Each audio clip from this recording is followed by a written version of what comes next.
함께 예배하는 모든 분들 가운데 이 말씀의 축복이 함께 하시기를 주님의 이름으로 축원합니다.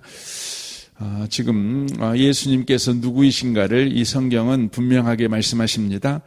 예수님은 바로 제사하는 권세를 가지신 바로 분이시다. 이것을 말씀하십니다. 그러니까 서기관들이 속으로 말하지요. 이 사람이 신성을 모독하도다라고 말합니다. 중풍병자에게 예수님께서 너 나음을 받으라 이렇게 말했다면 서기관들은 이분이 참 하나님이 보내신 선지자겠구나, 혹은 능력이 많은 자이겠구나 이렇게 생각하고 말 것입니다. 그래서 대단한 인간으로, 훌륭한 인간으로 예수님을 대접해 주었을 것입니다. 그러나 예수님께서 이 중풍병자에게 제사함을 받으라 이렇게 말하는 것을 통해서 서기관들이 바로 속으로 이 사람이 신성을 모독하도다 이렇게 바로 말을 하는 것이죠. 그냥 사람이 돼가지고 본인을 하나님이라고 지금 말하고 있다 이렇게 지금 이야기하고 있는 것이죠. 왜냐하면 서기관들이 알고 있는 성경의 지식은 제사하는 권세는 오직 하나님만 갖고 있기 때문에 그렇습니다. 예수님이 그 생각을 아시고 말하는 것이죠. 너희가 어찌하여 마음에 악한 생각을 하느냐 이렇게 말을 하십니다. 우리는 여기서 아주 중요한 성경의 가르침을 우리가 알게 됩니다. 여러분, 예수님께서 서기관들이 예수님에 대해서 잘못 생각하고 있는 것을 아시고는 너희들이 잘못 생각하고 있구나, 너희들이 좀 무식해 이렇게 지금 말씀하고 있는 것이 아니라 악하다 이렇게 말을 하고 계시는 것이죠. 여러분, 뭐가 악한 것입니까? 여러분, 예수님으로 바르게 알지 못하는 것이 악하다는 것입니다. 그러니까 예수님을 하나님으로 알지 못하는 것, 예수님을 구원자로 알지 못하는 것, 그것이 악하다는 것입니다. 왜 그것이 악합니까? 바로 그것은 저와 여러분으로 하여금 하나님을 거역하게 만들고 하나님을 핍박하게 만들고 더 나아가 하나님을 떠나 바로 하나님 아닌 것을 하나님으로 섬겨 창조주의를 섬기지 않고 피조물을 창조주보다 더 섬기는 바로 우상숭배자가 되어버리기 때문에 그렇습니다. 악함의 궁극적인 목적지는 어디냐면 자기 자신입니다. 자기 자신을 섬기는 자가 되는 것이죠. 우리가 흔히 하는 말이 그거잖아요. 자신이 먹어야 배부른 거죠. 그렇죠. 여러분, 자신이 행복한 것입니다. 자신이 아파야 아픈 것입니다. 그러니까 남이 암 걸린 것보다 내가 감기 걸린 것이 훨씬 아픈 겁니다.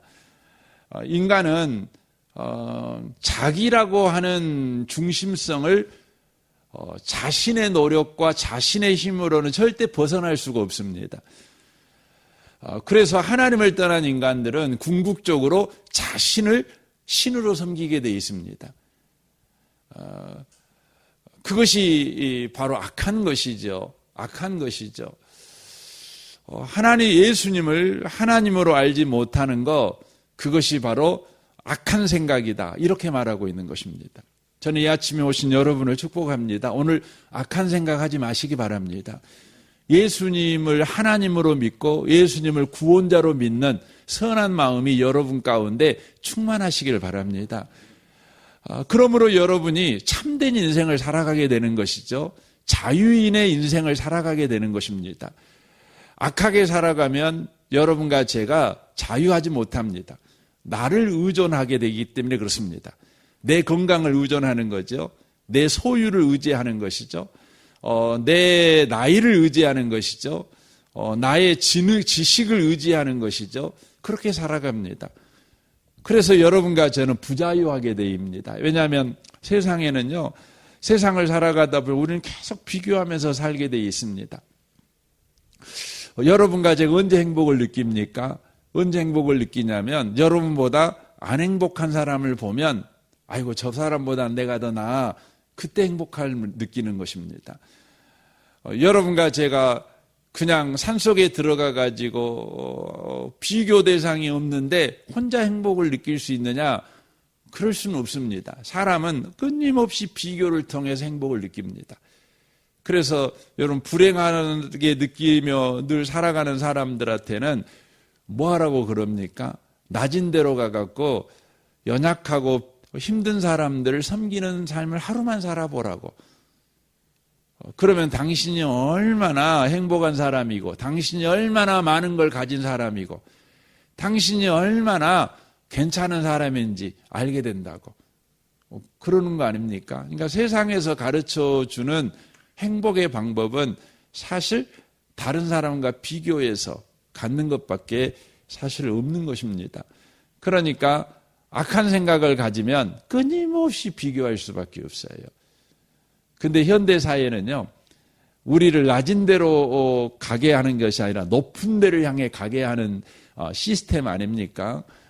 그러니까 우리는 끊임없이 더 우리보다 잘 산 사람들을 바라보게 만드는, 더 똑똑한 사람들을 지향하게 만드는 바로 시스템이 우리가 살고 있는 이 자본주의 사회입니다. 그러니까 이 자본주의 사회에서는 행복한 사람이 없어요. 행복한 사람이 없어요. 이번에 저희들을 가이드해 주신 분이 그 연변 조선족이셨어요. 근데 그분이 그런 이야기 하시더라고요.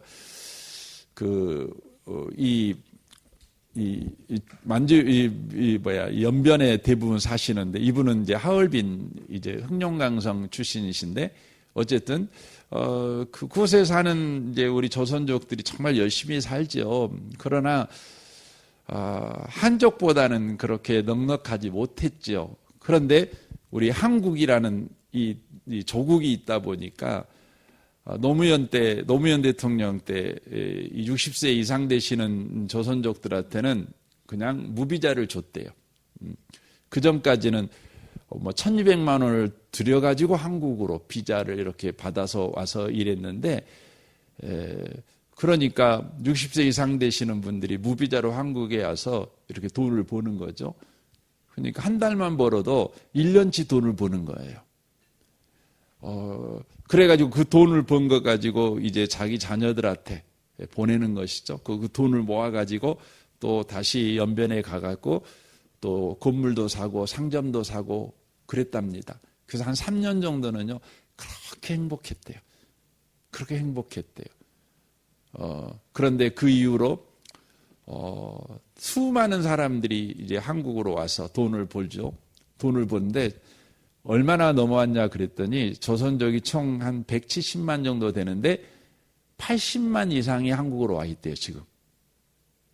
그리고 이분들이 돈을 엄청 벌어가지고 이제 자녀들한테 주고 이러다 보니까 무슨 문제가 생겼냐면, 돈 맛을 알아가지고 공동체가 깨져버린 거예요.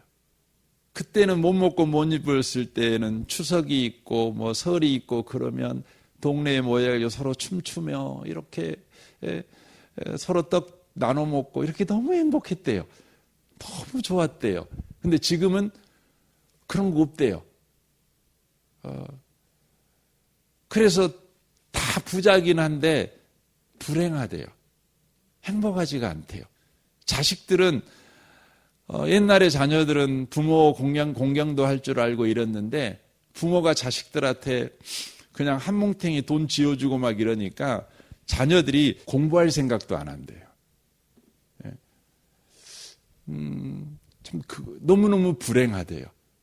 그 이야기 하시더라고요. 본인도 베이징에 그 한국 평수로 하면 그 30평 아파트가 있대요. 이게 되게 괜찮잖아요. 근데 옛날 같으면 그냥 집에 계시면서 살림하면서 소소한 행복을 누릴 건데 안 그런데요. 한 푼이나 더 벌어야 되니까. 참 이상한 것이, 돈이 있으면 만족을 못하고 한 푼이라도 더 벌어야 된다는 생각이 드는 거예요. 그러니까 그렇게 헐레벌떡 사는 거예요. 그러니까 남편하고 자식들하고 1년에 한 달 정도나 겨우 만난대요. 그리고 나머지는 전부 다 이렇게 산대요. 그리고 지금 자기는 베이징에 30평 아파트가 있는데 지금 그곳에서는 5평에서 산대요. 돈 벌라고. 여러분, 요즘 우리가 사는 세상이 그렇죠. 여러분과 제가 악한 마음을 가질 때 우리가 그러는 겁니다. 우리 가운데 진리가 임해야 됩니다. 그것은 예수님이 우리 하나님이라는 것입니다. 그러면서 예수님이 이렇게 말씀하십니다. 5절에 보면 내 제사함을 받았느니라 하는 말과 일어나 걸어가라는 말 중에 어느 것이 쉽겠느냐. 그러나 인자가 세상에서 죄를 사하는 권능이 있는 줄을 너희로 알게 하려 하노라 라고 말씀합니다. 예수님께서 나는 하나님이야. 너희들이 악한 마음 안 가졌으면 좋겠고 너희들이 선한 마음을 가져야 돼. 내가 누군지를 바로 알았으면 좋겠다. 너희들에게 죄사함을 받으라 이 말보다 걸어가라 이 말이 더 쉽지 않냐. 이 말이 무슨 의미의 말입니까? 여러분 죄사함을 예수님 너 죄사함 받으라 이렇게 말을 하면 그것이 안 보이는 말이잖아요. 바로 검증이 안 되잖아요. 여러분 제가 여러분한테 죄사함을 받으십시오 이렇게 말하면 여러분 죄사함 받았는지 안 받았는지 확인이 돼요 안 돼요? 안 되잖아요. 그러니까 쉽잖아요. 제가 여러분한테 근데 여러분이 지금 아침에 여기 새벽기도 오셨는데 제가 새벽기도 오신 분들한테 즉시 여러분한테 1억씩 생기십시오. 1억씩 당장 생겨라 이렇게 제가 말을 하는 것은 쉽습니까? 어렵습니까? 어려워요. 왜 어려워요? 바로 검증이 가능해요. 검증이 가능해요. 그러니까 제가 아침에 여러분한테 그냥 은혜 받으십시오 이러면 쉽잖아요. 그런데 1억씩 생기십시오 이렇게 말하는 건 어려운 거예요. 어려운 거예요. 근데 예수님에게는요. 여러분 뭐가 더 쉬워요? 검증이 가능한 게 더 쉽죠. 걸어가라 그것이 쉽죠. 앉은 중풍병자한테 일어나 걸어가라 그러면 중풍병자 뻘떡 일어나 걸어가면 사람들이 어떻게 하겠어요? 예수님한테 와서 다 무릎 꿇고 당신은 대단한 분이십니다. 내 병도 고쳐주세요 하고 그냥 그날 예수님 집에 못 가셨을 거예요. 근데 예수님은 지금 인기를 얻기 위해서 사람들의 마음을 빼앗을 수 있는 일을 하시는 것이 아니라 예수님 자신이 진짜 누구이신가를 바로 드러내셔야 되기 때문에 예수님께서 중풍병자에게 제사함을 받으라 이걸 먼저 말씀하셨다는 거예요. 이를 통해서 예수님께서 진짜 바로 제사하는 권세를 가지신 분이라는 것을 바로 드러내시는 것이 중요하고 이것을 아는 것이 중풍병에서 나음을 받는 것보다 더 긴급한 일이라는 거예요. 절대적인 일이라는 거예요. 이것을 말씀하는 것입니다. 그래서 예수님께서 어떻게 하십니까? 일어나 내 침상을 가지고 집으로 가라 라고 말씀하십니다. 그러니까 예수님이 분명하게 내가 제사하는 권세를 가진 하나님이다. 구원자다. 이것을 아는 것이 바로 참된 것이다. 선한 것이다. 너희들에게 선이 있었으면 좋겠다. 너희들에게 진리가 있었으면 좋겠다. 그것은 바로 예수님이 제사하는 권세를 가지신 분이라는 걸 아는 거다. 그거죠. 그거죠. 너희들이 나를 병을 고치는 예수님으로 아는 것은 그건 선한 것이 아니야. 그건 그냥 사실을 너희들이 알 뿐이지 구원에 이르게 하지는 못해. 그 말입니다. 그러니까 병에서 나음을 받음으로 구원을 받는 것이 아니라 예수님을 참되게 알므로 구원을 받는다. 이걸 지금 말씀하시는 것이에요. 여러분 기독교 신앙을 많이 오해하는 분들이 계셔요. 그게 뭐냐면 기독교 신앙은 우리가 병에서 치유를 받고 가난한 자가 부자가 되는 구원을 받는 것, 그것이 구원이다. 이렇게 생각하시는 분이 계셔요. 여러분, 기독교의 구원은 뭐냐면 예수님을 예수님으로 아는 거예요. 예수님을 하나님으로 아는 거예요. 예수님을 제사함의 권세를 가지신 참 구원자로 아는 거예요. 그게 뭐예요? 그게 구원이에요. 그래서 요한복음 17장에서 말하잖아요. 하나님과 그의 보내신 자 바로 예수를 아는 것, 그게 뭐라고요? 그게 영생이에요. 그게 뭐예요? 구원이에요. 예수를 바르게 아는 게 구원이에요. 예수님은 하나님이십니다. 예수님은 구원자십니다. 그걸 아는 게 구원이라는 것입니다. 그래서 예수님께서 이렇게 말씀하는 겁니다. 일어나 네 침상을 가지고 집으로 가라, 이렇게 말하는 것이죠. 예수님을 하나님으로 알면, 예수님을 구원자로 알면 우리 가운데 구원이 임해요. 근데 그 임한 구원은 어떤 구원입니까? 예수님을 바르게 알면은요, 이제 어떻게 해요? 침상을 가지고 집으로 가는 삶을 살아가요. 이게 구원받은 사람이에요. 여러분, 만약에 중풍병자가 구원을 받은 것이 중풍병에서 나음을 받은 것이 전부였다면 예수님이 뭐라고 말씀하셨을 것 같아요? 일어나 가라, 이렇게 말하셨을 거예요. 일어나 집으로 가라. 이제 일어나서 너 나를 추종해. 너 나를 열렬히 예배하는 자가 돼. 나의 물질적 필요를 채우는 사람이 돼. 이렇게 말했을 거예요. 내가 너 병 고쳐줬잖아. 아무도 못 고치는 병. 네가 1억 들이고 10억을 들여도 못 고치는 중풍병을 내가 오늘 고쳐줬으니까 이제부터 너 따르면서, 너는 나를 따르면서 나의 열렬한 지지자가 되고 나의 열렬한 추종자가 돼. 이렇게 말해야 되잖아요. 근데 예수님이 뭐라고 말씀하십니까? 이렇게 말씀해. 일어나 침상을 가지고 집으로 돌아가라. 이렇게 말씀하셔요. 이게 구원입니다. 이것이 예수님을 바르게 아는 사람에게 임한 구원입니다. 여러분, 그 중풍병자가 처음에는 침상에 누워가지고 이렇게 왔잖아요. 그러니까 중풍병자는 평생 무엇을 의지하고 살았어요?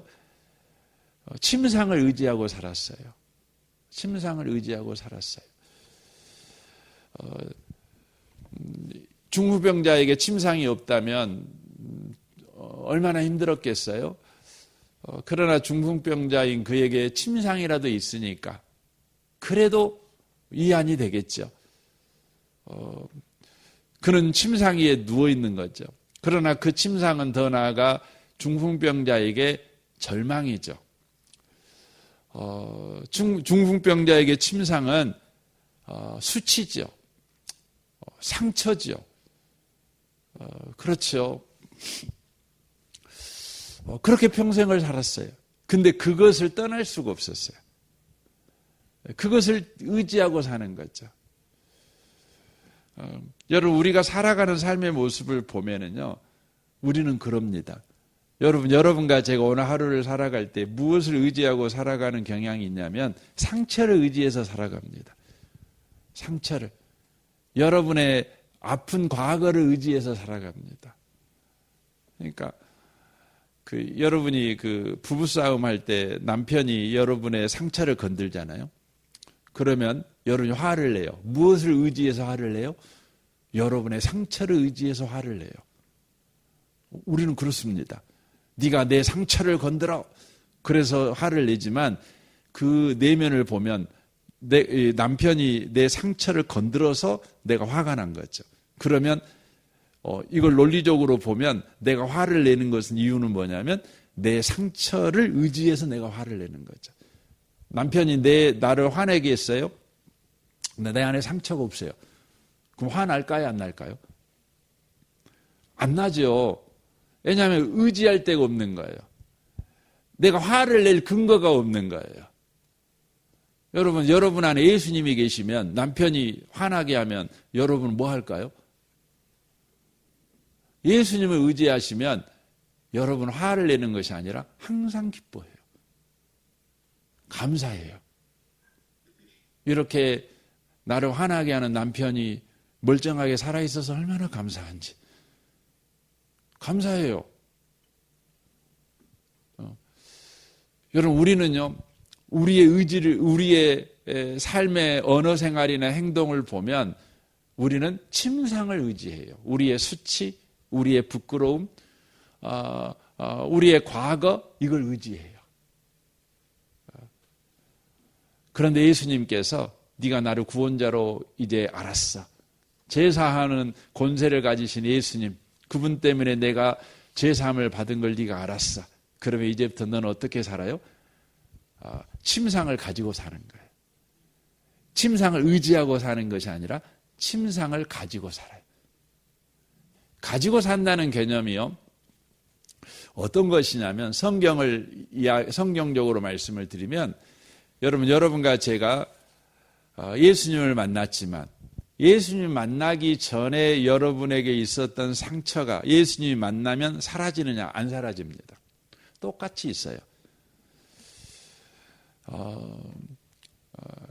예수님을 만나기 전에 여러분의 과거가 예수님 만난 후에는 그 과거가 사라지느냐? 아니요. 똑같이 있어요. 근데 구원을 받은 사람은 그것이 다르게 쓰여져요. 전에는 그것을 의지해서 살았어요. 그래서 그 사람을 보고 있으면 그 사람이 어떤 상처를 가진 사람인지, 그 사람이 어떤 과거를 가진 사람인지 대충 알 수 있어요. 대충 알 수 있어요. 그러니까 세상에서는 그래서 발달된 게 뭐예요? 관상이라는 것이 발달했잖아요. 사람 얼굴을 보고 있으면 저 사람이 어떤 상처가 있고 어떤 과거가 있고 뭐 이런 거 대강 안다는 거 아닙니까? 왜냐하면 그것이 통계학이니까. 통계적으로 해보면 대충 그렇게 나오니까. 근데 여러분, 우리가 예수 믿기 전에는 그렇게 사는 것입니다. 그 사람의 말을 통해, 그 사람의 행동을 통해, 그 사람의 선택을 통해서, 그 사람의 자녀 교육을 통해, 부부관계를 통해 그 사람의 상처와 그 사람의 과거, 그 사람이 어떤 사람인지를 대충 압니다.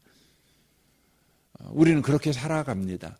그런데 예수님을 믿으면은요, 제가 어떤 사람인지가 드러나냐면 우리의 언어를 통해서 바로 우리가 나의 과거가 드러나는 것이 아니라 내가 지금 누구와 함께 살고 있는지가 드러나요. 이렇게. 예수를 믿는 까닭에. 예수님이 구원자인 사람은. 그래서 그분에게는 여전히 상처가 있는데 상처가 드러나는 것이 아니라 그 상처로 인하여서 내가 드러나지 않고 내 안에 계신 예수님이 드러나요. 그게 뭐냐면 침상을 가지고 사는 거예요. 침상을 의지해서 살아갔을 때에는 상처로 인하여 내가 누군가가 드러나는 거예요. 내 과거가 어땠고 내가 어떤 상처를 가진 사람이고 어떤 욕망을 가진 사람인가가 막 드러나요. 그런데 예수님을 믿었어요. 예수님이 나의 구원자예요. 나의 하나님이에요. 그러면 상처가 여전한데 그 상처로 인하여서 상처가 건드려질 때마다 내가 툭 튀어나오는 것이 아니라 예수님이 툭 튀어나와요. 예수님이 툭 튀어나와요. 그래서 여러분과 저는 과거의 나를 드러내며 사는 사람이 아니라 현재의 나와 함께 계신 예수님을 드러내며 사는 사람이 되는 거예요. 그것이 뭐냐면 바로 침상을 가지고 집으로 돌아가는 바로 성도의 삶이라고 하는 것이죠. 이것을 바울 사도가 고린도 후서 12장에서 자신의 고백을 통해서 말하는 것이죠. 저는 우리 번역 성경이 너무 좋지만, 저는 메시지 성경으로 읽는 것도 이걸 좋아합니다. 그래서 메시지 성경으로 읽어드리고 싶습니다. 고린도후서 12장 9절 하반절입니다. 나는 장애에 집착하는 것을 그만두고 그것을 선물로 여기며 감사하기 시작했습니다. 그것은 그리스도의 능력이 나의 약함 속으로 세대에 들어오는 하나의 사건이었습니다. 이제 나는 약점들을 기꺼이 받아들입니다. 나는 그저 그리스도께 넘겨드릴 따름입니다. 그리하여 나는 약하면 약할수록 점점 더 강하게 됩니다. 라고 고백합니다. 바울 사도가 자기에게 있는 장애에 집착하지 않습니까? 자꾸만 자기의 장애가 드러나는 것이죠.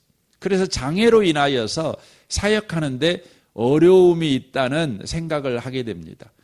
그러니까 이건 어떤 거냐면 자신을 온전하게 드러내는데 자기가 가지고 있는 질병이 장애가 되는 거예요. 이 생각을 하게 된 것입니다. 여러분이 삶을 살아갈 때요, 내가 마음껏 살아가고 싶은데 늘 여러분에게 장애 노릇을 하는 게, 방해 노릇을 하는 게 뭡니까?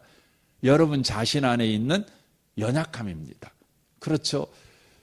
여러분이 마음껏 살고 싶은데 여러분 안에 있는 건강, 또 나이, 또 능력, 또 학력, 또 성격, 이런 것들이요, 방해가 돼요. 방해가 됩니다. 그래서 우리는 늘 그 부분 때문에 너무 어려워하지요. 바울 사도가 그랬다는 거 아닙니까? 바울 사도가 마음껏 목회를 하고 싶었어요. 자기가 생각한 만큼 그런 목회를 하고 싶었어요. 그런데 자기 안에 있는 질병 때문에 그렇게 안 되는 거예요. 그래서 하나님 앞에 엎드려 기도하는 거죠. 하나님, 내 장애를 없애주세요. 내 병을 고쳐주세요. 그래서 내가 마음껏 목회를 하고 싶다. 내가 꿈꾸는 목회를 한번 해보고 싶습니다. 이러는 거죠. 그랬더니 주님이 뭐라고 말씀합니까? 네 은혜가 내게 좋게, 내 은혜가 네게 좋게, 그렇게 말합니다. 이건 무슨 의미의 말입니까? 내가 너에게 원하는 건 네가 마음껏 네가 꿈꾸는 목회를 하는 것이 내가 너를 목사로 세운 이유가 아니야. 내가 너를 목사로 세운 이유는 뭐냐면 내가 드러나면 돼. 내가 하나님이고 내가 구원자라는 것이 나타나면 돼. 그러는 겁니다. 제가 어제 전화 한 통화를 받았어요. 이제 제 후배 목사님인데, 후배 목사님이 청빙을 받았어요. 근데 교회가 한 20명 정도 모이는 교회인데, 이제 상가 교회입니다. 상가 교회. 그래서 이제 목사님을 이렇게 모실 만한 그런 여유가 있는 교회는 아닌데, 그래도 목사님을 모시는데, 그 교회 이제 조건이 그래요. 사택은 이렇게 못 주고 월세를 좀 이렇게 드리고, 생활비도 한 100여만 원 정도 이렇게 주시겠다는 거죠. 저한테 전화가 왔어요. 목사님, 이거 가야 됩니까? 말아야 됩니까? 주변 사람들은 너무 약하니까 가지 말라고 그러는데 어쩌습니까? 나한테 물어봤더라고요. 그래서 제가 말을 했어요. 내가 물어봤어요. 목사님, 지금 그분이 담임 목회하다가 지금 잠시 부목사 생활을 하고 계셔요. 내가 물어봤어요. 목사님, 하나님이 목사님을 목사로 부를 때 큰 교회 하라고 목사 부르셨습니까? 호요식 하라고 목사로 불렀습니까? 매일매일 하나님 말씀을 전하는 자로 목사로 부른 거 아닙니까? 목사님이 하나님이 당신 보고 1000명 목회하라고 불렀다면 그런 교회 가면 안 되겠죠. 그냥 대접받는 목회를 하려고 부르셨다면 가면 안 되겠죠. 그러나 하나님이 당신한테 복음을 전하는 일에 목숨을 아끼지 말라고 불렀다면 어쩌세요? 제 생각에는 저 같으면 갈 것 같은데, 왜 제가 그런 말씀을 드렸냐면, 저에게 하나님이 최근에 자꾸 생각나게 하시는 것이 있는데, 그게 뭐냐면 저를 처음으로 목사가 아니라 저를 그 하나님의 종으로 불렀다고 저에게 강한 말씀을 주실 때가 25살 때거든요. 그때가 생각나는 거예요. 저는 그때는 목사로 불렀다는 생각도 한 적도 없고 뭐 담임 목사로 불렀다는 건 더더욱 생각해 본 적도 없고 저를 뭘로 불렀다고 생각해요? 저는 복음을 전하는 사람으로 불렀다고 생각을 했어요. 그때. 예. 그래서 그게 너무 좋았어요. 그래서 저는 전도사 시절에 전도사 때 뭐 설교할 일이 뭐 얼마나 있겠어요? 그러나 저는 설교할 자리를 만들어 갖고 정말 일주일에 16군데 갖고 설교를 했어요. 제가 25살 때부터 그랬어요. 신학교를 다니는데 그 학교 다닐 시간이 없었어요. 이렇게 하고 다녀야 되니까. 그러니까 학교는 시간이 있으면 오고 그랬어요. 그때가 생각나는 거예요. 그걸 생각을 자꾸 주시는 거예요. 최근에도. 모세에게 하나님, 다윗에게 하나님, 바울에게 하나님이 하시는 말이 그 말이에요. 내가 너를 왜 불렀냐? 너 네가 생각하는 그 멋진 교회를 만들라고 내가 너를 세운 지 아느냐? 아니다. 그냥 내가 하나님이고 내가 구원자다. 예수가 하나님이고 예수가 구원자다. 이 복음 전하라고 내가 너를 세웠어. 나를 드러내면 되지. 네가 얼마나 큰 꿈을 가지고 있고 네가 얼마나 멋진 계획을 가지고 있고 네가 얼마나 그 좋은 교회를 만들어낼 수 있는 실력을 가지는가 그거 드러내라고 내가 너를 목사로 부른 거 아니야. 그런 겁니다. 여러분 예수 믿는 사람은 다 그래요. 여러분이 얼마나 대단한 사람인가, 멋진 꿈을 갖고 있는 사람인가를 드러내라고 예수 믿게 한 게 아니에요. 예수님이 하나님이라는 거. 그걸 안 거예요. 그랬더니 바울 사도가 그때 깨달아, 그렇구나. 그럼 예수님이 하나님이고 예수님이 구원자라는 것을 내 삶을 통해 드러내는데 가장 효과적인 게 뭐지? 생각을 해봤더니 자기 약함이에요. 내가 약하니까. 예수님이 구원자라는 게 드러내기 쉽잖아요.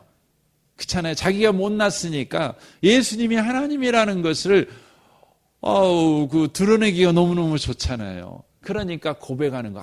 내가 약한 거. 이게 내게 있는 게 좋구나. 내가 약하면 약할수록 주님이 더 선명하게 드러나는구나. 그게 뭐예요? 내가 약할수록 더 강하다는 거예요. 이 말은 내가 약한데 예수 믿으면 강해진다 이 말이 아니고 내가 드러낼 것이 없어요. 자기 약하고 부끄러운 과거가 있고 또 연약함이 있으면 나는 자꾸 숨고 싶잖아요. 나를 드러낼 것이 없잖아요. 그러니까 뭐가 더 드러나는 거예요? 예수가 더 드러나는 거죠. 이게 강하다는 거예요. 이걸 알게 됩니다. 여러분 침상을 들고 집으로 간다는 게 그겁니다. 구원을 받은 자는 그렇게 사는 겁니다. 구원을 받았다는 것은 예수가 나의 하나님이고 나의 구원자라는 것 때문에 내가 구원받았잖아요. 내가 병 나은 게 구원받은 게 아니에요. 팔자가 고쳐진 게 구원받은 게 아니고 바로 예수님이 하나님이라는 걸 아는 게 구원이에요. 그러면 우리 구원받은 자의 삶은 어떠해야 돼요? 바로 예수가 구원자라는 게 드러나는 거예요. 이렇게. 예수가 구원자구나. 예수님이 하나님이구나. 이것이 뭘로 더 선명하게 드러나죠? 나의 침상, 나의 연약함. 사랑하는 성도 여러분, 우리는 예수 믿고 있습니다. 구원받은 자입니다. 그게 구원입니다. 예수 믿는다는 게 구원입니다. 오늘 하루도요, 구원받은 자의 그 놀라운 삶을 여러분 경험하며 사십시오. 예수님이 나를 통해 구원자야. 그러니까 우리 주변 사람들이요, 나를 보면서 당신 보니까 예수님이 하나님이셔. 예수님이 구원자셔. 여러분 그러면 여러분이 지금 하나님께 영광 돌리는 삶을 사는 것입니다. 최고로 위대한 인생을 살고 있는 것입니다. 구원받은 자의 삶을 살아가고 있는 것입니다. 오늘 하루가 여러분의 삶의 최고의 날이 되시기를 주님의 이름으로 축원합니다. 아멘. 우리 같이 기도하겠습니다.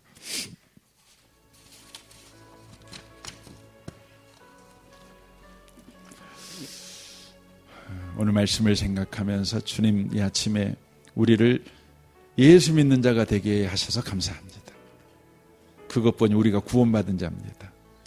오늘 하루도 구원받은 자의 삶을 살아가게 하시옵소서. 여러분 이를 위해서 기도해 주시면 좋겠습니다. 오늘 우리 남전도회가 야유회를 갑니다. 이를 위해서 오가는 길에 평안이 있고 또 기쁨이 있고 참된 교제가 있는 시간 되게 하시고 우리 남전도회가 더욱 남자답게 또 아버지답게 또 남편다운 그런 복 있는 분들이 되게 해달라고 여러분 기도해 주시면 좋겠습니다. 내일 주일입니다.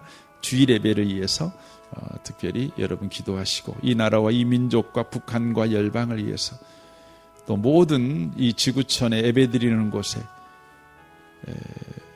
주의 은혜가 충만하도록 여러분 기도해 주십시오. 내일도 한 명이라도 더 예수 믿는 일이 일어나도록 여러분 기도해 주십시오. 우리 좋으신 주님께 통성으로 구하겠습니다. 기도하겠습니다. 오 하나님 아버지 감사합니다.